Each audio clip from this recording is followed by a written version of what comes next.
Je suis particulièrement heureux de vous parler aujourd'hui de fragilité et prévention de la dépendance, car comme vous le savez, ça va être le grand enjeu du plan grand âge dans les mois qui viennent. En effet, notre système de santé en France, comme dans la plupart des pays occidentaux, a été créé après la Seconde Guerre mondiale pour traiter les pathologies aiguës de l'adulte jeune, mais il n'est pas adapté au vieillissement de la population, d'où l'explosion de personnes âgées dépendantes.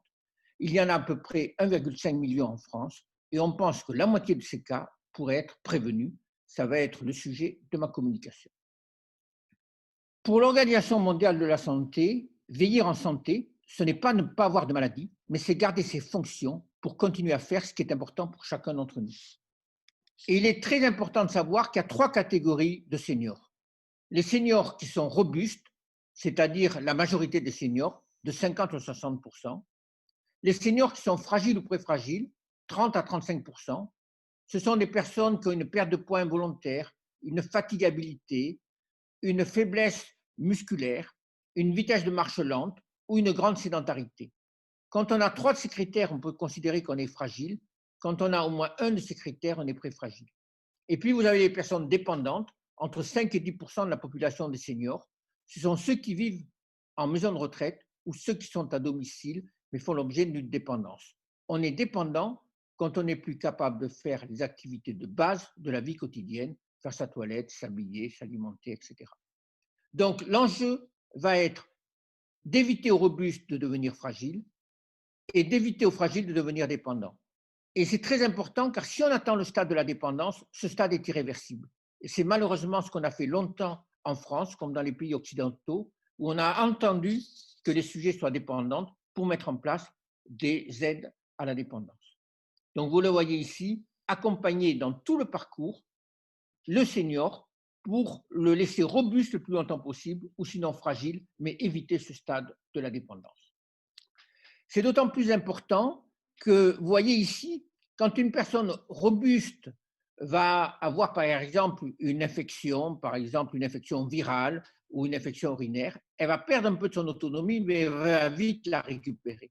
Quand une personne âgée est fragile, vous voyez la ligne en dessous qui est en rouge, elle va perdre plus de sa fonction et va en récupérer moins et peu à peu va aller vers la dépendance. D'où le grand intérêt de cibler ces personnes âgées fragiles avec les critères de Fried dont je vous ai parlé tout à l'heure, que sont la perte de poids, la fatigue, la diminution de la masse musculaire, la grande sédentarité et également la vitesse de marche lente.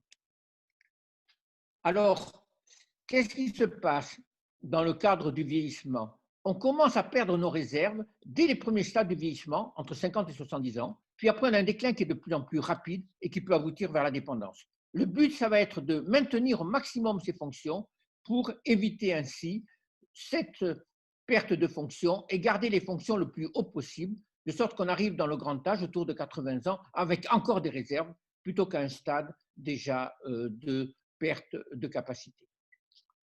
L'Organisation mondiale de la santé vient de lancer un grand programme qui s'appelle le programme ICOP, qui vise à prévenir la dépendance, et l'OMS a identifié un certain nombre de fonctions indispensables pour la prévention de la dépendance et qu'il faut maintenir à tout prix.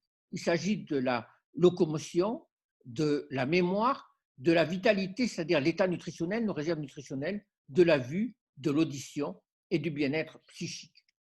Donc l'OMS a mis en place un programme qui vise à tout d'abord repérer ces fonctions grâce à la grille que vous voyez sur votre écran. On va étudier la mémoire, on va étudier la mobilité, notamment est-ce que le sujet est capable de se lever 5 fois d'une chaise sans s'aider des bras en moins de 14 secondes. On va regarder s'il y a une perte de poids ou une anorexie. On va s'intéresser à la vue, à l'audition et ensuite à l'humeur. Alors c'est très important parce que par exemple, si une personne n'est pas capable de se lever d'une chaise sans s'aider des mains, elle a un grand risque de perdre son autonomie. Si vous avez un sujet qui n'est pas capable de retrouver les 3 mots au test de mémoire en rappel, il a 2 à 3 fois plus de chances de présenter une maladie d'Alzheimer dans les 5 ans qui viennent. De même, un sujet qui n'est pas capable de se souvenir du jour de la semaine. Par exemple, si quelqu'un ne se souvient pas du jour de la semaine, il faut se méfier et aller plus loin. On arrive alors au step 2, qui est l'évaluation, pour lequel on va utiliser un certain nombre d'outils qui ont été validés pour évaluer plus profondément ces fonctions. Ensuite, dans l'étape 3, on va faire la synthèse entre ce qui relève d'une pathologie et ce qui relève de l'environnement. Par exemple, vous pouvez avoir une personne qui va moins sortir de chez elle parce qu'il y a des travaux actuellement dans la route, c'est indépendant d'elle, mais de son environnement, ou une personne qui va moins sortir de chez elle parce qu'elle a une cataracte qui est passée inaperçue et qu'on pourra traiter. Ensuite, il va falloir monitorer ces fonctions tout le long du parcours et ensuite, il va falloir faire en sorte qu'il y ait au sein des collectivités un soutien écologique favorable à la prévention de la dépendance. Alors, prochaine diapositive. Tout cela, l'intérêt, c'est de le numériser. C'est ce qu'on a pu faire avec notamment un parcours digital, avec un certain nombre d'applications qu'on peut télécharger, ICOP Monitor, que tout le monde peut télécharger à partir de son portable, ou alors un chatbox, qui est un robot vocal sur Internet.